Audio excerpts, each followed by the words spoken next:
வாகனத்தை எடுத்துப்பேன். அப்ப வாகனத்தை எடுத்துட்டு போகும்போது யாரு இருந்தாலும் இந்த அளவுக்கு அடிப்படை அறிவு இல்லாம அண்ணாமலை பேசும் போதுதான் நீ எல்லாம் ஒரு கட்சியினுடைய மாநில தலைவரா எப்படா வந்தேன்னு எனக்கு ஆச்சரியமா இருக்கு.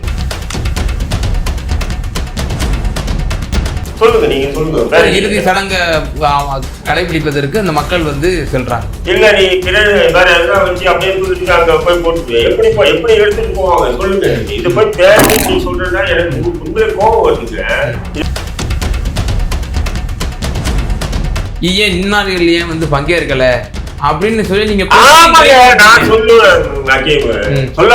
அந்த இடத்துல வந்து அவரை புனிதமாக்குறீங்களா? நான் சொல்றேன் என்ன நடந்தது, பாஷாபாயினுடைய உண்மை தன்மை எல்லாரும் கேட்கட்டும். நான் கேட்கிறேன் 1980 வாக்குல என்ன நடந்தது கோயம்புத்தூர்ல என்ன சொல்லுங்க. இஸ்லாமியர்கள் பாஷாபாய் தான் சொல்லி பார்த்தீங்களா, இதை செருப்பால் அடிக்கணும்ன்றாரு.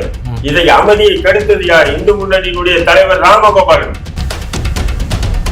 ஒரு பாபா மசூதி இடிச்சியா, நாங்கள் வந்து ஒரு 10 கோவிலை வந்து நாங்கள் இடிப்போம் அதுக்கு எதிராக அப்படின்னு சொல்றது ஒரு வன்முறை பேச்சா இல்லையா? அந்த 19 பேர் படுகொலைக்கு காரணமானவர்களை கைது செய்து தண்டிச்சு அவங்க சிறை தள்ளப்பட்டிருக்காங்கன்னா அந்த பாதிக்கப்பட்ட இஸ்லாமியர்களுக்கு ஆதரவா அன்றைய அரசு இருந்ததுன்னா அன்னைக்கு கருணாநிதி என்ன சொன்னார்? பாதிக்கப்பட்ட மக்களுக்கு ஆதரவா இல்லை, பாதிப்பு ஏற்படுத்திய மாசாணி கொடுத்திருந்த டிசியை வந்து டிஎன்ஜி ஆட்சி பெருமை பார்த்தவருக்கு அன்னைக்கு கருணாநிதி. இவ்வளோ படுகொலை செஞ்சதுக்கு இதுக்கு ஒரு கை மாத்தா நம்ம வந்து இவ்வளோ பெரிய பாம்பு பிளாஸ்ட் நடத்துறதா சார்? இந்த வன்மத்தை அந்த கேவலமாக அந்த ஒரு கலவரத்தை ஏற்படுத்திய வலதுசாரிகள் பற்றி கண்டிக்கிறதுக்கோ அல்லது கண்டிக்கிறதுக்கோ இந்த அரசுகளுக்கோ அல்லது இந்த உலமா பெருமக்களுக்கோ இந்த சமுதாயத்தலைவர்களுக்கோ மனசு இல்லாம அதை எதிர்த்து அரசியல் கண்ட ஒரு நபர் தான் காசு. உங்களுக்கு தெரியும், பிஜேபிக்கு ஒரே கொள்கை நிலைப்பாடு தான். அது இஸ்லாமியர்களுக்கு எதிராக பேசுவது, சிந்திப்பது, அதை தவிர வேறு கொள்கை கிடையாது உங்களுக்கு. அதுக்கு ஒரு கொள்கை கோட்பாடு இருக்குது. பாகிஸ்தான் பக்கத்து நாடு, பசுமாடு, ஜெய் ஸ்ரீராம் கோஷம். அந்த பாகிஸ்தான் மட்டும் ஒரு ஆஸ்திரேலியாவுக்கு அங்கிட்டு இருந்துன்னு வச்சுக்கிறீங்களா, இவங்களுக்கு அரசியல் கிடையாது. நாம வந்து சொல்றோம், பாஷா அவர்களுடைய அப்பான்னு அண்ணன் சீமான் அவர்கள் சொல்றாங்க, இறந்து போன 58 குழந்தைகளுக்கு அப்பா அம்மா இருக்கிறாங்க. அதுல ஒரு இஸ்லாமிய குழந்தை இருக்கிறார் இறந்து போனது, அவங்களுக்கு அப்பா அம்மா இருக்கிறாங்க. அதனால் அவர்களும் அப்பா தானே.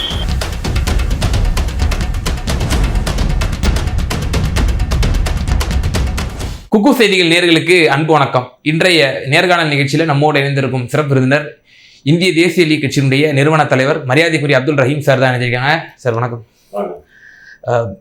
கோவை குண்டுவெடிப்பினுடைய A1 என்று அந்த குற்றம் சாட்டப்பட்டு ஆயுள் சிறை கைதியாக இருந்த திரு பாஷா அவர்கள் வந்து 2 தினங்களுக்கு முன்னதாக காலமானார். அதை ஒட்டி இஸ்லாமிய சகோதரர்கள் பலரும் ரொம்ப மிகப்பெரிய ஒரு பேரணியை நடத்தி அவருடைய இறுதி ஊர்வலத்தில் கலந்து கொண்டாங்க.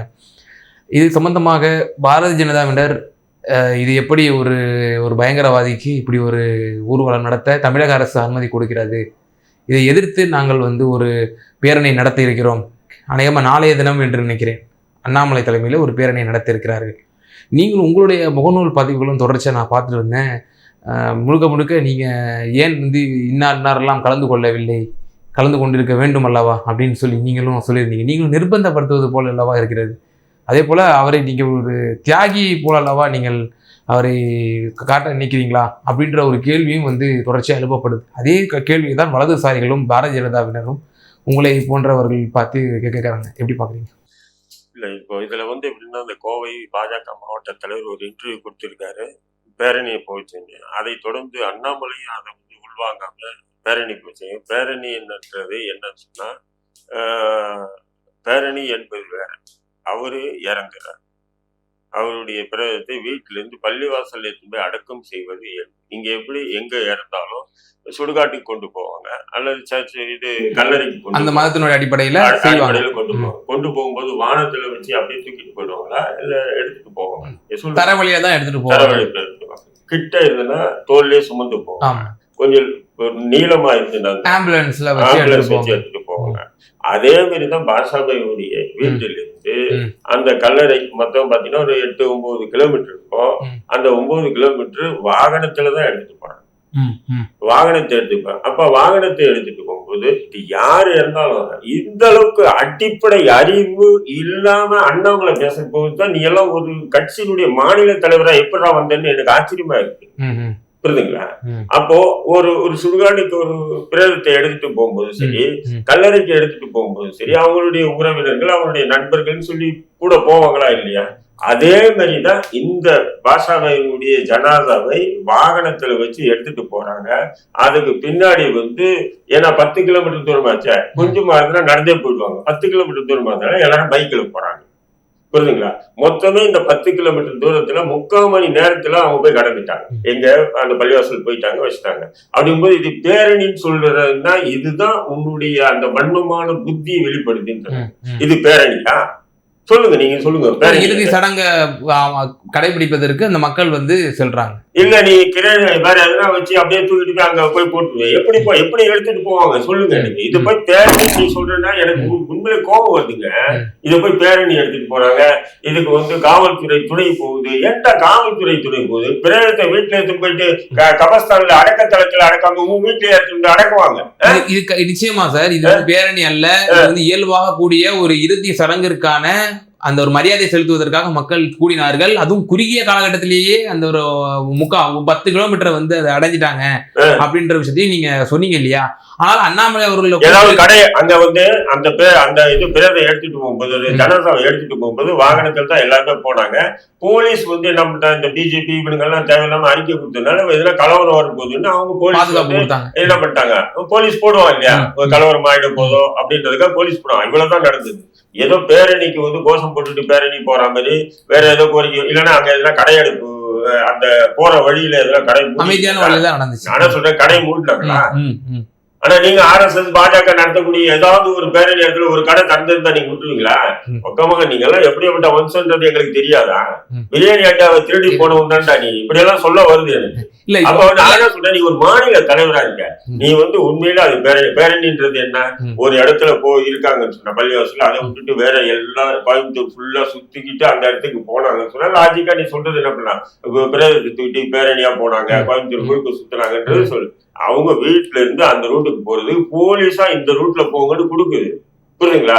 பிரேதத்தை எடுத்துட்டு இந்த அண்ணாமலை அவர்களுடைய கூற்றுக்கு வலு சேர்க்கும் விதமாக உங்களை போன்ற தலைவர்கள் எல்லாம் என்ன ஸ்டேட்மெண்ட் விடுறீங்க அப்படின்னா, ஏன் இன்னார்கள் ஏன் பங்கேற்கல அப்படின்னு சொல்லி நீங்க நான் சொல்லுவேன். அந்த இடத்துல அவரை புனிதமாக்குறீங்களா? நான் சொல்றேன் என்ன நடந்தது. பாஷாபாயினுடைய உண்மை தன்மை எல்லாரும் கேட்கட்டும். நான் கேட்கிறேன், 1980 வாக்குல என்ன நடந்தது கோயம்புத்தூர்ல? என்ன சொல்லுங்க. கோயம்புத்தூர்ல என்னன்னு சொன்னீங்கன்னா 80 வாக்குல தீக்காக்காரம் போடுறாங்க கூட்டம், திராவிட கழகம் போடுது.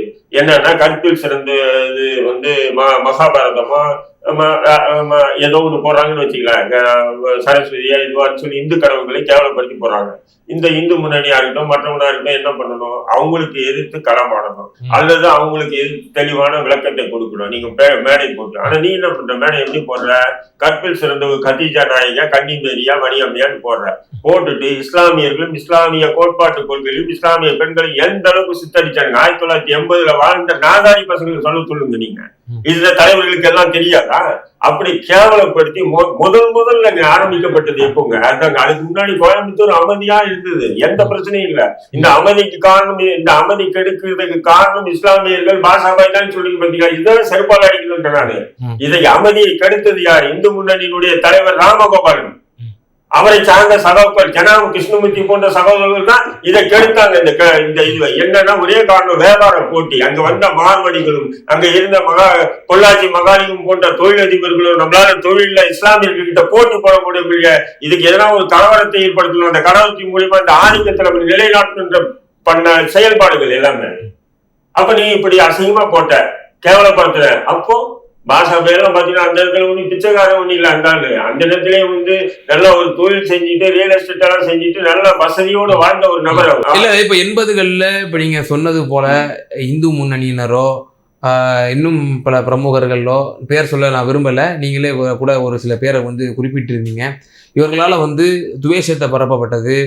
திராவிடர் கழகத்தினர் அவர்களுடைய தங்களுடைய சொந்த மதத்தில் உள்ள குறைபாடுகளை அவர்கள் கூறுவதற்கு உரிமை உண்டு. ஆனால் அதை அதற்கு பதிலாக பிற மதத்தினுடைய ஒரு முக்கியமான ஒரு பிரதிநிதிகளை வந்து கேவலப்படுத்துவது என்பது அந்த மதத்தினுடைய உணர்வுகளை புண்படுத்தும் விதமாகவும் தூண்டுதல் விதமாகவும் அமைந்தது. தொடர்ச்சியா இஸ்லாமியர்கள் வந்து வன்முறைக்கு உள்ளாக்கப்பட்டாங்க அப்படின்ற ஒரு விஷயத்த நீங்க வந்து சொல்றீங்க. நாடு முழுவதும் இப்போது கூட இருந்துட்டு தான் வருது. இப்ப நீங்க இந்த அளவு போல நீங்க வச்சீங்க அப்படின்னா, இப்ப பாபர் மசூதியை கரசேவகர்கள் வந்து இடித்து தரமட்டமாக்கினார்கள். இப்ப இதற்கு வந்து எதிர்வினையாற்றும் விதமாக பாபர் மசூதி இடிச்சிட்டியா, நாங்கள் வந்து ஒரு 10 கோவிலை வந்து நாங்கள் இடிப்போம் அதுக்கு எதிராக அப்படின்னு சொல்றது ஒரு வன்முறை பேச்சா இல்லையா? அப்போ இப்போ சட்டத்தை நம்ம வந்து ஆளுக்கு கையில் எடுத்தோம்னா நாட்டில் வந்து ஒரு அமைதி நிலவுமாங்கிற ஒரு கேள்வி இருக்கா இல்லையா? சட்டமா செயல்பட்டுனா யாருமே சட்டத்தை மீற மாட்டாங்க. இதை நீங்க புரிஞ்சுக்கணும். இன்னைக்கு வந்து இத்தனை பேர் கொல்லப்பட்டாங்க, இந்த கொலைக்கு முக்கிய மூல காரணம் அந்த பாஷாபாய் போராளியா அப்படின்னு நீங்க கேள்வி எழுப்புறீங்க. நீங்க என்ன வலதுசாரியால் அண்ணாமலை உட்பட கேள்வி எழுப்புறீங்க. 1997 நவம்பர்ல கலவரம் நடக்குது. அந்த கலவரத்துல 19 இஸ்லாமியர்கள் கொல்லப்படுறாங்க.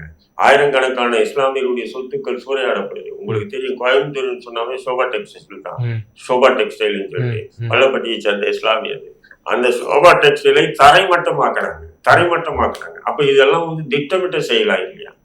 கலவரம் செய்ய இந்த கலவரம் செய்ய 19 முஸ்லிம்களை கொல்லப்பட்டாங்க. ஆயிரக்கணக்கான கோடி சொத்துக்கள் சூறையாடப்பட்டு அன்னைக்கு திமுக ஆட்சியில் இருந்தது. அப்போ ஒட்டுமொத்த இஸ்லாமியர்கள் ஒன்று திரண்டு காவல்துறையினுடைய அந்த நேரத்தில் அங்க டிசியா இருந்த மாசானமுத்த டிசி தலைமையில டிசியினுடைய செயல்பாடு தான் இந்த கலவரத்துக்கு காரணம்னு சொல்லிட்டு உடனே நேரடியாக என்ன பண்றாங்க, போய் புகார் கொடுக்குறாங்க முதல்வர்கிட்ட. அன்றைய முதல்வர் கலைஞர்கிட்ட புகார் கொடுக்குறாங்க. கோயம்புத்தூர்ல இருக்கக்கூடிய இஸ்லாமிய பெருந்தலைவர்களும் ஒட்டுமொத்த சமுதாய அமைப்பினுடைய தலைவர்களும் புகார் கொடுக்குறாங்க. கலைஞர் அதை உருவாகிட்டு சரின்னு சொல்லிட்டு சட்டமன்றத்தில் என்ன சொன்னார் தெரியுமா? அதாவது மாசானமுத்து என்ற டிசி வந்து இரும்பு கரம் கொண்டு இஸ்லாமிய தீவிரவாதத்தை ஒழிச்சாருன்னு சொன்னவருங்க கலைஞர் கருணாநிதி சட்டமன்றத்துல நவம்பர் கலவரத்தை பத்தி. அப்போ ஒரு போலீஸ் செல்வராஜ் என்ற ஒரு போலீஸ்காரர் பைக்ல ட்ரிபிள்ஸ் போறாங்க, அதுக்காக கொல்லப்பட்டு சரின்னு சொல்லி வாதாடலைனாங்க. அது தவறுதான். அந்த 3 பேரை நீங்க கூட்டு போய் கைது பண்ணிருக்கலாம், இல்ல கை கால் உடைச்சிருக்கலாம், இல்ல துப்பாக்கியால சுட்டு என்கவுண்டர் கூட போட்டுருக்கலாம். அது வேற விஷயம். நீங்க விட்டுட்டு அவர்கள் சார்ந்த சமூகம் சொல்லிட்டு நீங்க தாக்குதல் நடத்தினீங்களே போலீஸ் துணையோடு அர்ஜுன் சம்பத் உட்பட இந்து மக்கள் கட்சி, இந்து முன்னணி போன்ற நபர்கள் சேர்ந்து நீங்க பண்ண அட்ராசிட்டிக்கெல்லாம் யார் நீதி வழங்குறது? ஏன் அண்ணாமலைக்கு இது தெரியாதா? அண்ணாமலைக்கு தெரியலன்னு சொன்னா அர்ஜுன் சம்பத் கிட்ட கேட்டு தெரியும். இப்போ நீங்க சொல்றது போல நீதிமன்றம் பயாஸ்டா தான் இருக்கு, ஒருதலை பட்சமாகத்தான் இருக்கிறது, காவிமயமாக தான் ஆயிடுச்சு. இங்க வந்து சிறுபான்மையினர்கள் வந்து நிம்மதியா வாழ முடியல, அடக்குமுறைக்கு உள்ளாக்கப்படுறாங்கன்னே வச்சுக்கிடுவோம் சார். 19 பேர் வந்து அநியாயமாக வந்து படுகொலை செய்யப்பட்டார்கள். அதற்கு நீதி வழங்கப்படவில்லை. அரசு இயந்திரங்களும் முழுக்க வலதுசாரிகள் ஆதரவாக துணை நின்று உங்களுடைய கூட்டணிப்படி துணை நின்று இந்த வன்முறையை செய்தது. அவர்களுக்கே முழு சாதகமாக இருந்தது. எங்களுக்கு தொடர்ந்து நாங்கள் நசுக்கப்பட்டதனுடைய விளைவாக இது மாதிரியான ஒரு சம்பவம் நடந்துச்சுன்னு சொல்றீங்க. இவ்வளோ படுகொலை செஞ்சதுக்கு இதுக்கு ஒரு கைமாத்தா நம்ம வந்து இவ்வளோ பெரிய பாம்பு பிளாஸ்ட் நடத்துறதா சார்? இப்ப நீங்க இருக்கீங்க, என்னோட வயசுல சின்ன பையன், என் பையன் வயசு இருக்கீங்க, சின்ன வயசு தான், நான் மூத்தவங்க, ஓங்கி ஒரு ஆரம்பிச்சிருவாங்க. நீங்க என்ன பண்ணுவீங்கன்னு சொன்னா, காரணம் இருந்ததுன்னா நம்ம பண்ண தப்புக்கு பெரியவர் அடிச்சிட்டாருன்னு சொல்லிட்டு மன திருப்தியோட போயிடுவீங்க. இல்லைன்னு சொன்னா திருப்பி அடிப்பீங்களா இல்லையா? வயசை பார்க்க மாட்டீங்க, எதிராளி பெரிய ஆளா சின்ன ஆளான்னு பார்க்க மாட்டீங்க. இதுதான் இயல்பு. அதே மாதிரிதான் அங்க நடந்தது.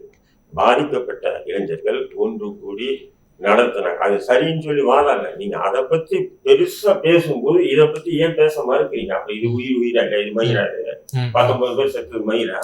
அன்னைக்கு திமுக ஆட்சி தானே இருந்தது. அங்க கடுமையான நடவடிக்கை எடுத்திருந்தா அந்த முன்னெடுப்பு நடத்த விடாம தடுத்திருக்கலாம் இல்லையா? ஒரு கோடு இருக்குன்னா அந்த கோட்டை அழிக்க முடியாது, பக்கத்துல ஒரு பெரிய கோடா போடணும். என்ன காரணம்னு சொன்னா, அன்னைக்கு வந்து ஒரு விசாரணை கமிஷனோ இல்ல வேற ஏதோ வச்சாங்கன்னா போலீஸ் உட்பட இந்த இந்து முன்னணி, இந்து மக்கள் கட்சி எல்லாமே பாதிக்கப்படுவாங்க அப்படின்றதுக்காகவே இந்த இது வந்து இல்ல இதனோட நீட்சியா நம்ம எப்படி பார்க்க வேண்டியது இருக்கு சார்? இப்போ 19 இஸ்லாமியர்கள் படுகொலை செய்யப்பட்டார்கள். தொடர்ச்சியா இஸ்லாமியர்கள் வந்து சிறுபான்மையினர் வந்து தாக்குதலுக்கு உள்ளாக்கப்படுகிறார்கள், நசுக்கப்படுகிறார்கள். ஒரு இதுல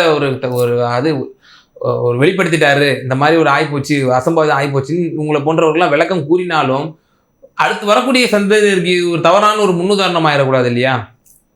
அப்போ அரசு, காவல்துறை, நீதித்துறை பிளஸ் எதிரிகள் எல்லாம் சேர்ந்து உங்க வீட்டுல புகுந்து இருக்கிற பொருள் எல்லாம் கொள்ளையடிச்சுட்டு போய் உங்களை வீட்டுல இருக்கிற பெண்களை உங்களை எல்லாரையுமே நடுத்தெருவில் நிப்பாட்டினா கூட நல்லா இருக்கான், இறைவன் இருக்கான்னு அமைதியை கூடிங்க. எதுவுமே அதுக்கு இல்ல ஜனநாயக வழியில் வழியில உங்களுடைய குரலை எழுப்பலாம். இல்ல அதுக்கு உண்டான இல்ல அதுக்கு நான் பேச்சு கேட்கறேன். இருக்கா இல்லையா? நீங்க அந்த நேரத்துல ஜனநாயகத்தை பாப்பீங்களா, நீதியை பாப்பீங்க? நீதி ஜனநாயகம் எல்லாமே குழி தோண்டி புதைக்கப்பட்டு அது பிறகு யாரை நினைச்சு நீங்க வீட்டுக்கு முன்னாடி வந்து நின்று என்ன பண்ணீங்க? சரி விடுங்க. இல்ல உங்க வாதப்படி விடுங்க. இது என் வீட்டுக்குள்ள நடந்தது, என் வீட்டுல என் அப்பா தான் செத்தாங்க, எங்க அம்மா தான் செத்தாங்க, பெண்கள் தான் நாசம் பண்ணாங்க, நீங்க ஏன் கவலைப்படுறீங்க, நீங்க போங்க அப்படின்னு சொல்லுவீங்களா? இதுக்கு நீதி வேணும்னு கதறுவீங்களா? கம்பால? ஆமா சார், கண்டிப்பா சார். உங்க வாதத்தின் பற்றி நான் வரேன் சார். இப்ப இத்தனை இஸ்லாமியர்கள் படுகொலை செய்யப்பட்டாங்க, இவங்க தொடர்ந்து அழுத்தத்துக்கு உள்ளாக்கப்படுறோம். அதுக்கு வந்து நீங்க யார பழி வாங்குறீங்க சார்? அதான் இப்ப கேள்வி. பழி வாங்குறது வந்து நீங்க பிஜேபி அரசு காரண பழி வாங்குறீங்களா, அல்லது ரோட்ல போற சாதாரண ஒரு பொதுஜன மக்களை வந்து நீங்க பழி வாங்குறீங்களா? அதுக்கு அப்படி ஒரு கேள்வி இருக்குல்ல. செத்தது வந்து நீங்க வந்து யாரை கொண்ட? நீ 19 பேர் கொண்டீங்களா? அது அப்பாவிகளே தெரியலையா? சொல்லு. எப்பவுமே ஒரு பிரச்சனை பாருங்க, நீங்க அந்த விஷயத்துக்கு போனீங்கன்னா அது பெரிய விளக்கம் இருக்கு. இது எப்படின்னு சொன்னா, சில நாதாரிகள் கொட்டைகள்னு அவங்கள வர்ணிப்பேன், இஸ்லாமிய கொட்டைகள். எப்படின்னா அவனுங்க வந்து இது போன்ற, அதாவது கோழைகள், அவனுக்கு கொட்டைன்றது கோழைகள் இருக்காங்க, அவங்களால செய்ய முடியாததை இன்னொரு குழு வந்து செஞ்சிச்சுன்னு சொன்னா அதை வந்து என்ன பண்ண, அதை காட்டி எங்கடா இவனுக்கு பெரிய சமூகத்துல பெரிய தலைவர்கள் ஆயிடுவாங்களோ அப்படின்னும் போது இவனுக்கு என்ன பண்ணுவாங்கன்னா அதை மடை மாற்றி இது தேவையில்லாது, இது தேவையற்றது. ஏன் உலமா சபையே வந்து இந்த விஷயத்துல வந்து சரியான நடவடிக்கை எடுக்கல. இன்னைக்கு உலமா சபை அவர் செஞ்சு தவறுன்னு சொல்லி வாதாடக்கூடிய சில நாதாரிகளை நான் கேட்கிற கேள்விய, அன்னைக்கு அந்த 19 பேர் செல்லும் போது நீங்க வந்து ஏதாவது பத்தா கொடுத்துருக்கணுமா இல்லையா? ஏன் அமைதி காத்தீங்க? இதான் இஸ்லாம் மார்க்கம் காட்டிய வழியா? சொல்லுங்க. இல்ல சார், படுகொலை செய்யப்பட்டாங்க, அதுக்கு உண்டான நீதிதான் இல்லையா? கொடுக்கலையே. கொடுத்திருந்தா ஏன் அடிக்க போறாங்க? கொடுத்திருந்தா நானே கேட்டிருப்பேன் அந்த கேள்விய. அந்த 19 பேர் படுகொலைக்கு காரணமானவர்களை கைது செய்து தண்டிச்சு அவங்க சிறை தள்ளப்பட்டிருந்தாங்கன்னா, அந்த பாதிக்கப்பட்ட இஸ்லாமியர்களுக்கு ஆதரவா அன்றைய அரசு இருந்ததுன்னா அன்னைக்கு கருணாநிதி என்ன சொன்னார்? பாதிக்கப்பட்ட மக்களுக்கு ஆதரவா இல்ல, பாதிப்பு ஏற்படுத்திய மாசானுமுத்து என்ற டிசியை வந்து டிஐஜி ஆட்சி பெருமை பார்த்தவருங்க அன்னைக்கு கருணாநிதி. அப்ப முஸ்லிம்கள் இளைஞர்கள், பாதிக்கப்பட்ட இளைஞர்கள், அவங்க குடும்பத்துல பாதிப்புக்கானதான் தெரியும். வெளியே உட்கார்ந்து ஏசி ரூம்ல உட்கார்ந்துட்டு இது சரி தவறு என்று பேசுறது இல்ல, மேடையில உட்கார்ந்து பேசுறது முக்கியம் இல்ல, பாதிக்கப்பட்ட அவனுடைய நிலையிலிருந்து பார்த்ததான் தெரியும் எது சரி எது தவறுன்றது.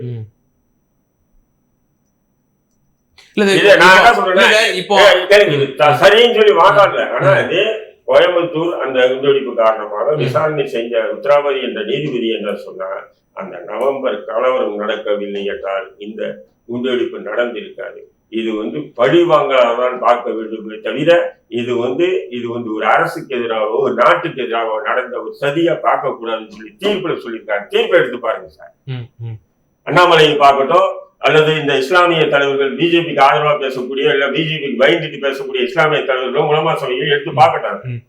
இல்ல சார், இப்போ நீ வரக்கூடிய சந்ததிகள்ல இப்போ உங்களை போன்ற சிறுபான்மை தலைவர், சமூக தலைவர்கள்லாம் இருக்கீங்க. இப்போ அவர்களை நீங்க எப்படி வழி நடத்த இருக்கிறீங்க? இப்போ தொடர்ச்சியா வந்து உங்களை போன்றவர்கள் வைக்கக்கூடிய குற்றச்சாட்டு நீதிமன்றமா இருக்கட்டும், அரசு இயந்திரங்களா இருக்கட்டும், முழுக்க சிறுபான்மைக்கு எதிராகத்தான் செயல்படுகிறது. இவர் பேசுறதுக்கெல்லாம் வழக்கு தூக்கி போடுறாங்க, உள்ள தூக்கி வச்சிடறாங்க, ஊப்பா சட்டம் உட்படுத்துறாங்க, எல்லாம் அடக்குமுறையில் உள்ளாக்கப்படுறோம் நாங்க.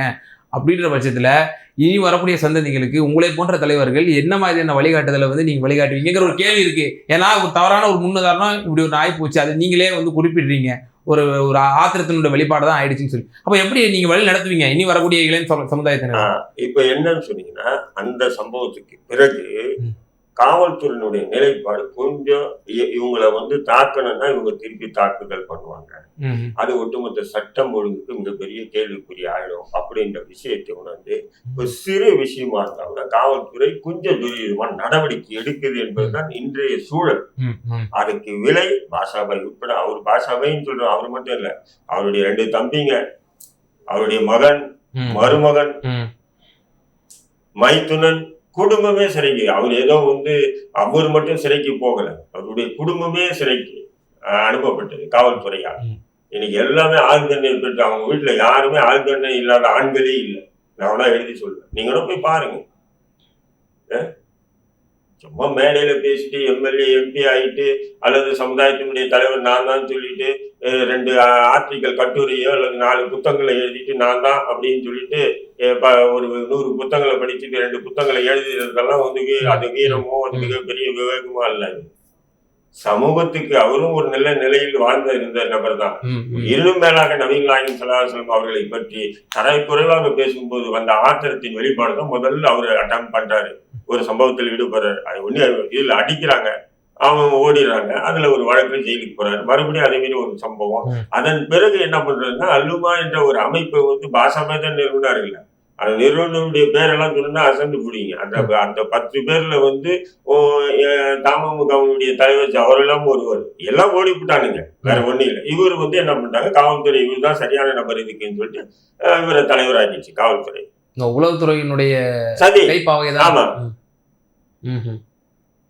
ஒட்டுமொத்த எங்க நடந்தாலும் அல்லுமா தலைவர் பாஷாவைன்னா அவரே அதை ஆமோதிச்சுட்டாரு, வரவேற்றுக்கிட்டாரு. அவ்வளவுதான் முடிஞ்சதே தவிர அது உருவாக்குனது பார்த்தா 10 பேர். அதுல பிஜேவும் இருக்கா, ஜவஹர்லா இருக்கா, எல்லாமே இருக்கானுங்க. நான் அதுதான் சொல்றேன். நான் ஏன்னு சொன்னீங்கன்னா, அதாவது நாம வீம்புக்கு போகல. 80 வாக்குல கோயம்புத்தூர்ல அமைதியா இருக்கு. அவரும் ஒரு தொழிலதிபரா தான் சமுதாயத்தினுடைய அப்படி இருக்கும்போது அந்த வன்மத்தை, அந்த கேவலமா அந்த ஒரு கலவரத்தை ஏற்படுத்தி வலதுசாரிகளை பற்றி கண்டிக்கிறதுக்கோ அல்லது தண்டிக்கிறதுக்கோ இந்த அரசுகளுக்கோ அல்லது இந்த உலமா பெருமக்களுக்கோ இந்த சமுதாய தலைவர்களுக்கோ மனசு இல்லாம அதை எதிர்த்து அரசியல் கண்ட ஒரு நபர் தான் பாஷா. அதன் பிறகு என்ன ஆகுது, நவம்பர் கலவரம் நடக்குது. கலவரம் நடந்த பிறகு பாதிக்கப்பட்ட இளைஞர்கள் எல்லாம் ஒண்ணு சேர்ந்து அடிச்சே ஆகணும், வேற வழி இல்லைன்னு அடிக்கிறாங்க. அதுக்கும் பாஷாபாய் தான் காரணம். புரியுதுங்களா? அப்படி ஆக்கிட்டாங்க. அப்ப யாருன்னா ஒரு தலைவர் ஆக்கணுமா இல்லையா? இப்போ ஆம்ஸ்டாங் படுகொலையில எல்லாரும் பிடிச்சு போட்டாங்க, தலைவர் இல்லைன்றதுனால என்ன பண்ணுச்சு, இப்ப அதாவது மக்கள் நம்புற மாதிரி யார் வேணும், அப்ப அதுக்கேற்ற ஒரு நபரை குற்றவாளி ஆக்கணும்னு சொல்லிட்டு ஜெயில இருந்த நாகேந்திரன் தூக்கி தலைவர் ஆக்கிட்டாங்க அந்த கேஸ்ல. சொல்லுங்க. அதே மாதிரிதான் காவல்துறை எப்பவுமே. இப்போ நீங்க அந்த சமுதாயத்தினுடைய தலைவராக இருக்கிறதுனால அந்த சமுதாய சார்ந்த அறிஞர்கள்லாம் ஒரு ஃபத்வாக்கள்லாம் கொடுக்குறாங்க, சில போதனைகள்லாம் செய்யும் பொழுது சொல்றாங்க, இந்த மாதிரி ஒரு உயிரை கொள்வது என்பது இந்த மானுடத்தினுடைய ஒட்டுமொத்த உயிரினத்தையும் கொலை செய்வதற்கு சமம். இன்னும் சொல்ல போனா ஒரு உயிரை அபாண்டமாக எந்த ஒரு முகாந்திரமும் இல்லாமல் பறிப்பது என்பது அது அந்த இஸ்லாத்தை விட்டு வெளியேற்றக்கூடிய ஒரு செயல் அப்படின்னு சொல்லி அந்த மார்க்கத்தினுடைய அறிஞர் பெருமக்கள்லாம் நம்ம சொல்றதை பார்க்கிறோம். அப்படி இருக்கும் பட்சத்துல சட்டத்தை அவங்கவுங்க கையில எடுக்கலாமா அப்படின்ற ஒரு கேள்வி இருக்கு. இப்போ எதிர்வினை ஆற்றணும், ஒரு ஒரு நாங்கள் அழுத்தத்துக்கு உள்ளாக்கப்பட்டு எதிர்வினை ஆட்டிட்டோம் அப்படின்னு சொல்றீங்க. உங்களுக்கு அந்த மாதிரி நபிகள் நாயகத்துல அந்த மாதிரி ஏதாவது முன்மாதிரி இருக்கா? இல்ல, நான் என்ன சொல்றேன், உலமா சபை அப்படி ஒரு ஃபத்வா கொடுத்திருக்கலாம், அல்லது ஹதீசுகள் இருக்கு, உண்மைதான். நியாயமாற்ற முறையில் ஒரு உயிர் எடுப்பது தவறுதான். ஏற்கனவே 19 உயிர்கள் போச்சு இல்ல, அதுக்கு இந்த உலமா சபை இந்த குர்ஆன் ஹதீஸை மேற்கோள் காட்டி எதனா ஃபத்வா கொடுத்திருக்காங்களா? சொல்லுங்க. கொடுத்து அந்த மக்களை நான் இஸ்லாத்தை கொஞ்சம் படிச்ச என்கிற அடிப்படையில நான் ஒரு கேள்வி முன்வைக்கிறேன். நபிகள் நாயகம் அவர்களுக்கு 40 வயதுல தான் அவங்க நபி ஆனாங்க. 40 வயதுல இருந்து 53 வயது வரைக்கும் கிட்டத்தட்ட 13 ஆண்டு காலம் மக்கா மாநகரத்துல தான் அவங்க வசிச்சாங்க. அப்போது அவங்களுக்கு தொழுகையோ மற்ற சட்டங்கள்லாம் அவங்களுக்கு அருளப்படலை. அப்போ சிறு சட்டங்கள்லாம் அவர்களுக்கு வகுக்கப்பட்டது, எப்படி வாழணும், வாழ்வியலை தான் அவங்க கற்றுக் கொடுத்தாங்க. அப்போ 13 ஆண்டு காலகட்டத்தில் எவ்வளவு அடக்குமுறைக்கு உள்ளாக்கப்பட்டாங்க. அந்த 13 ஆண்டுகள் அடக்குமுறை உள்ளாக்கப்பட்ட நபிகள் நாயகம் அவர்கள் தங்களுக்கு எதிராக இருந்தக்கூடிய யூதர்களையோ அல்லது சிலை வணங்கிகளையோ நபிகள் நாயகம் அவர்கள் எதிர்த்து யுத்தம் செய்தாரா, இல்லை ஒளிவு மறைவோடு இஸ்லாத்தை அவர்கள் எடுத்துரைத்தார்களா? மக்காவிலிருந்து மதினாவுக்கு பிறகு மைக்ரேஷன் பண்ணி போன பிறகு தானே அவங்க ஒரு கவர்மெண்ட்டை ஃபார்ம் பண்ண முடியாது தானே, கவர்மெண்ட் தானே போர் செஞ்சிச்சு. அப்போ இது ஒரு அழகான ஒரு முன்மாதிரி இருக்கும்போது கூட 7ஆம் நூற்றாண்டு ஒரு விஷயத்தையும் இப்ப இருக்கக்கூடிய 21ஆம் நூற்றாண்டுல சுமாரா ஒரு 13 நூற்றாண்டுக்கு பிறகு உள்ள ஒரு விஷயத்தையும் மேற்கோள் காட்டுவதே தவறான ஒரு உதாரணம். ஏன்னு சொன்னீங்கன்னா, இன்றைக்கு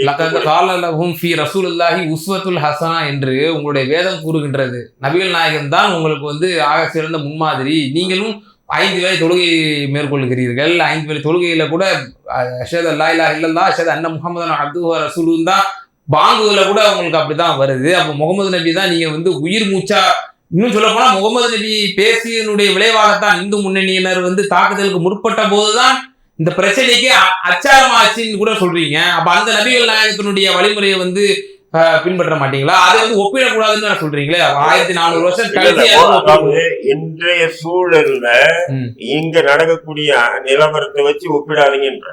இங்க என்ன நடந்தது அதை வச்சு ஒப்பிடுறது தவறு என்ற நான் அவரை ஒப்பிடுவது தவறு என்று சொல்லவில்லை. இங்க என்ன படி பார்த்தோம் என்று சொன்னால், இறைவன் தன்னுடைய தேவ தூதரை வைத்து நபிகள் நாயகத்திடம் ஒரு விஷயத்தை கேட்கிறாரு. இவர்கள் இவ்வளவு அநியாயம் அக்கிரமம் செய்து கொண்டிருக்கிறார்கள், இந்த இரு மலைகளை வைத்து அவர்களை நெருக்கி விடவா, அந்த சமூகத்தை நான் வந்து அழித்து விடவா என்று இறைவன் கேட்கும் பொழுது கூட தன்னுடைய மெல்லிய குரலாலே இறை தூதர் அவர்கள் வேண்டாம், அவர் என்னுடைய உம்மத், அவர்களுக்கு நான் சத்தியத்தை மிக ஒரு புரிய வைப்பேன் அப்படின்னு தானே அவருடைய மெல்லிய குரலால தானே சொன்னாரு.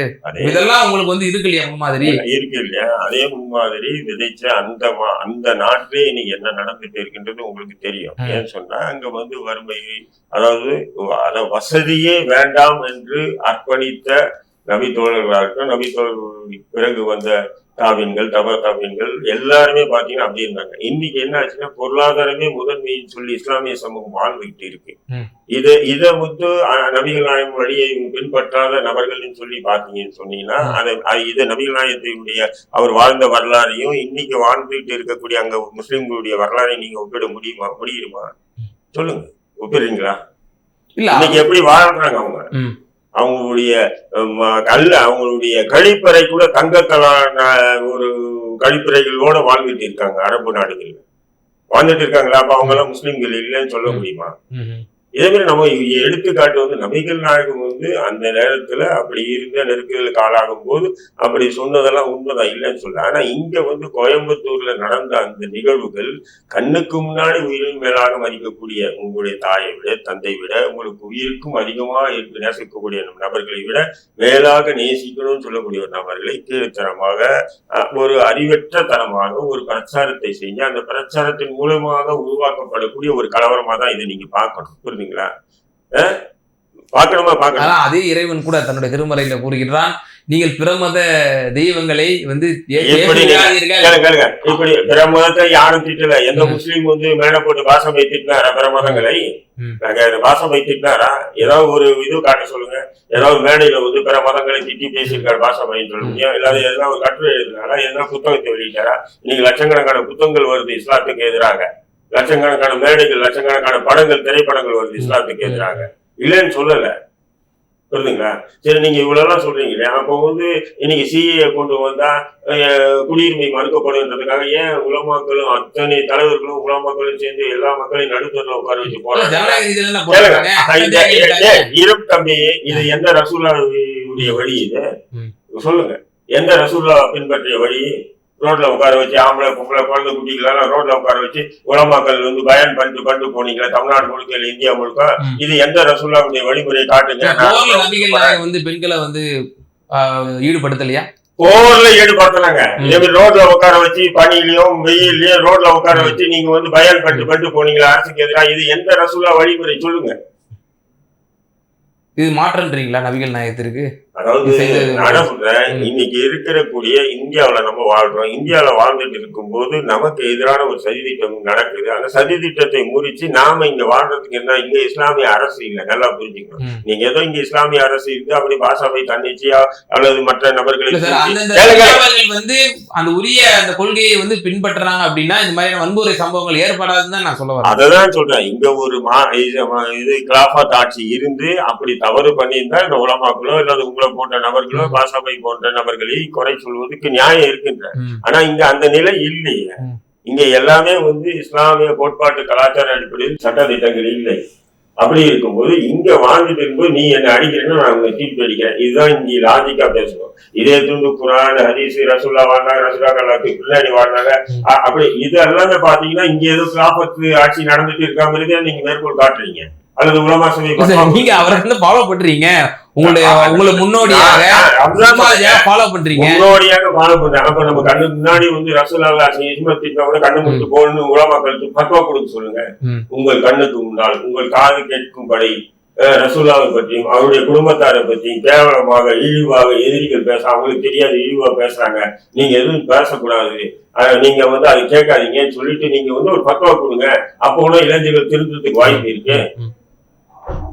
சொல்லுங்க. Okay okay. நிறைய வந்து முகமது ரசூலுல்லாஹ் போது எழுதிட்டு முத்தம் கொடுக்கிறது மட்டும் முக்கியம் இல்லையா? சொல்லுங்க. ஓகே. ஒவ்வொரு மதத்தினுடைய புனிதர்களை வந்து புண்படுத்தும் போது இயல்பாகவே மற்ற சில பேருக்கு உணர்வு இருந்தா கோபம் வரதான் செய்யும். ஒண்ணு இல்ல, ஒரே ஒரு உதாரணம் இருக்கு. ஒரு தீங்கு நடக்குது என்றால் அந்த தீங்கை கண்டு நீங்க வந்து எதிர்த்து போராடுங்கன்னு இருக்கு, அல்லது நீங்க எதிர்த்து பேசுங்கன்னு இருக்கு. இல்லன்னு சொன்னா உங்க மனசாட்சி தவறுன்னு நீங்க இல்லைன்னா துவாசிங்கன்னு 4வது இடத்துல தான் உலமா சபையும் உங்களை பெரிய நபர்கள் இருக்கிறதா நான் பாக்குறேன். அதனாலதான் என்ன பண்றீங்க, நீங்க இந்த சாக்குக்கு இந்த ரசூல்லா காலத்தினுடைய வரலாறு எல்லாம் சொல்லி அதே சொல்லியிருக்குன்றீங்க. நியாயமற்ற சுருக்கமாக உங்களுடைய விளக்கம். ஒரு துயர சம்பவம். அந்த இஸ்லாமிய சமூகம் ஒரு சகிப்புத்தன்மையுடைய சமூகம், எந்த ஒரு சட்டத்தை முன்னெடுக்காத ஒரு சமூகம், இந்த ஜனநாயகத்துக்கு உட்பட்டு இயங்கக்கூடிய இந்த சமூகம் இனி வரக்கூடிய காலங்களில் உங்களை போன்ற தலைவர்கள் இளைஞர்களையோ அந்த சமூக மக்களையோ எப்படி வந்து நீங்கள் அரசியல் மயப்படுத்துவீங்க? அந்த சமுதாயம் எப்படி வந்து இது போன்ற ஒரு அசம்பாவித சம்பவம் நடந்துடாமல் இருக்க உங்களுடைய அட்வைஸ் மிக சுருக்கமாக? நிச்சயமா நான் வந்து என்ன சொல்றேன்னா, இன்னைக்கு அண்ணாமலையோ அல்லது அந்த பாஜக RSS போன்றவங்களோ இவர் ஒரு பயங்கரவாதி மாரி ஒரு ஏதோ சமூக விரோதி மாரி நீங்க காட்டுறீங்கன்னு சொன்னா அதுக்கு முன்னாடி என்ன நடந்தது, இவர் ஏன் இப்படி ஏறாரு? அவர் ஒன்னையும் வந்து வெறி பிடிச்ச அலையிலே அவரு இப்படி ஒரு சம்பவம் நடந்ததுனால்தான் அதுக்கு பதிலடியாக இப்படி நடந்தது. நீங்க இதை பாசாபாய் தீவிரவாதின்னு சொன்னீங்கன்னா அப்ப நவம்பர் கலவரம் நடந்த அர்ஜுன் சம்பத்து ராமகோபால தீவிரவாதி சொல்லு, ஏன் வீர துறவின்னு சொல்லி அவருடைய மரணத்துக்கு நீங்க போஸ்டர் போட்டீங்க? கேள்வி வருதா இல்லையா? இதுதான் என்னுடைய கேள்வி.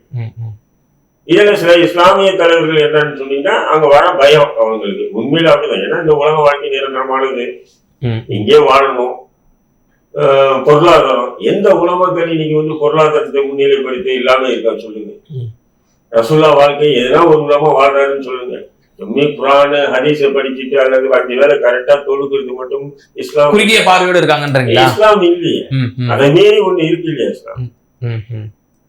இன்னைக்கு நம்ம ஒவ்வொரு பெரிய பெரிய இமாம் எல்லாம் பயான் நல்லா பண்ணணும், 1 லட்சம் ரூபாய். குறிப்பா இதெல்லாம் முக்கியமான ஒரு காரணமா இருக்கக்கூடியது இல்ல. இப்போ சர்ச்சார் கமிட்டியில கூட நம்ம வந்து இப்ப பார்க்கிறோம், ரொம்ப பின்தங்கிய நிலையில தான் சிறுபான்மையினர் வந்து இருக்காங்க. தலித் சமூகத்தை விட மிகவும் பின்தங்கிய நிலையில இருக்காங்கிறது தான் ஒரு நிதர்சனமான உண்மையா இருக்கு களத்துல. அப்போ அவர்களுக்கு வந்து கல்வி எடுத்துரைக்கிறது, அவர்கள் வந்து கல்வியில மேம்பட செய்கிறது, நீதித்துறையில அதே மாதிரி அரசு துறைகள்ல அவர்களை வந்து எப்படி ஊக்கப்படுத்துவது, இது மாதிரியான முன்னெடுப்புகள்லாம் உங்களை போன்ற தலைவர்கள்லாம் முன்னெடுக்கிறீங்களான்னு ஒரு கேள்வி இருக்குல்ல? ஏங்க அப்படின்னு பார்க்கும்போது நிறைய விஷயம் இருக்குங்க. ஏன்னு சொன்னீங்கன்னா அந்த கல்வி வேலை வாய்ப்பு உட்படையில வந்து இஸ்லாமியர்களுக்கு வந்து பிரதிநிதித்துவம் வேணும்னு சொன்னீங்கன்னா அதுக்கு கூட இடைஞ்சல் பண்றதுக்கு நிறைய பேர் இருக்காங்க. அது நேரடியா உடனே வர வாய்ப்புகள் இல்லை. இது போன்ற பல போராட்டங்களுக்கு பிறகுதான், பல குழப்பங்களுக்கு பிறகுதான் ஒரு விடியலே பிறக்கும். அந்த விடியல் நீங்க சொல்றதோட இருக்கலாம், எடுத்தோன்னே அந்த கோடு போடுறதுக்கு முடியாது. எப்படி வந்து 1980 வாக்குல வந்து பாத்தீங்கன்னு சொன்னா தென் மாநிலங்கள்ல சாதி கலவரம்லாம் அதிகரிச்சிருந்தது. அப்போ உச்ச நீதிமன்ற முன்னாள் நீதியரசர், அவர் பேர் நல்ல பேர், அவரை வச்சு ஒரு விசாரணை கமிஷன் அமையும். அப்போ இங்க வேலை வாய்ப்பு இல்லாததாங்க காரணம் இந்த சாதி கலவரத்துக்கு அப்படின்னு. அதன் பிறகு தமிழக அரசு சார்பாக எடுத்த வேலை வாய்ப்புகளை தென் மாவட்டங்களே முதன்மைப்படுத்தினாங்க. அதன் பிறகு சாதி கலவரம் கம்மியாச்சு. அதே மாதிரிதான் இப்ப நீங்க சொல்லக்கூடிய விஷயங்கள் எல்லாமே பாத்தீங்கன்னா இந்த இஸ்லாம் அந்த முன்னெடுப்புகள்லாம் உங்களை போன்ற தலைவர்கள்லாம் எடுக்கிறீங்களா? தங்களுடைய இளைஞர்களுக்கோ தங்களுடைய சமூகத்திற்கோ வந்து நீங்க என்ன முன்னெடுப்புகள் எடுக்கிறீங்க? எத்தனை IAS உருவாக்கிருக்கீங்க, எத்தனை லாயரை உண்டாக்கிருக்கீங்க? எத்தனை லாயரை உருவாக்குறது, எத்தனை IAS உருவாக்குறது, அத்தனை அதாவது பொருளாதார பலம் படிச்சு நம்ம இல்ல. நம்ம பல கோடிக்கு அதிபதியா இருந்துட்டு வரவனுக்கெல்லாம் நீ போய் லாயர் படி, நீ போய் IAS படி அப்படின்னு சொல்லி அவங்களுக்கு ஊக்குவிக்கிறது இல்ல. அது பண்ணாலுமே UPSC ஜிகாதுன்னு கூட அது சொல்ல வாய்ப்பு இருக்கு. இல்ல நான் என்ன சொல்றேன்னு சொன்னா, இன்னைக்கு இருக்கிற நிலையில இளைஞர்கள் தெளிவோடும் அறிவோடும் செயல்பட வேண்டிய நிலை இந்திய இஸ்லாமியர்கள் இருக்காங்க. நீங்க வந்து இந்த ஹதீஸ்களையும் குர்ஆன் வசனங்களையும் மேற்கோள் காட்டுவது நம்ம குறையா நம்ம சொல்லலை. அப்படி நீங்க மேற்கோள் காட்டாதீங்க. ஏன் சொன்னீங்கன்னா அதை மேற்கோள் காட்டும் போது நம்ம அந்த விஷயங்களெல்லாம் பேசணும். அதெல்லாம் பேசணும்னு சொன்னா என்ன ஆயிடுன்னு சொன்னா இவங்க கிலாபத்தை பத்தி பேசுறாங்கன்ற ஒரு நிலை கூட உருவாக்கப்படலாம் எதிரிகளா, புரியுதுங்களா? அப்படி நம்ம பேச முடியாது. இன்னைக்கு இங்க இருக்குது, நீ அடிச்ச நான் திருப்பி அடிச்சேன், நீ அடிச்சதுக்கு நீ அதாவது தண்டனை, நீ அடிச்சதுக்கு ஒன்னும் தண்டிக்கல, நான் திருப்பி அடிச்சதுக்கு ஒண்ணு என்னை தண்டிக்கிறீங்கன்னா என்ன நியாயம்? அப்படின்ற அடிப்படையில் தான் பாஷாபாயுடைய இந்த வழக்கை பார்க்கணுமே தவிர மற்ற இது வந்து மற்ற குர்ஆன் ஹதீஸ் இப்படியெல்லாம் நம்ம பார்க்கணும்னு சொன்னா அதுக்கு வந்து வேற ஒரு களம் வேணும். அது வேறு மாதிரி நம்ம பேசலாம். ஓகே, பல்வேறு விவகாரங்கள்ல குறிப்பா பாஷா பாயினுடைய இறுதி ஊர்வலம் வந்து மிக சர்ச்சையை உள்ளாகிச்சு. வலதுசாரிகள் வந்து அது பெரிய சர்ச்சையை உண்டாக்குனாங்க. அதுக்கு உண்டான ஒவ்வொரு கேள்விகளுக்கும் மிகவும் தெளிவாகவும் பொறுமையாகவும் பதில் சொன்னீங்க. மிகுந்த நன்றி.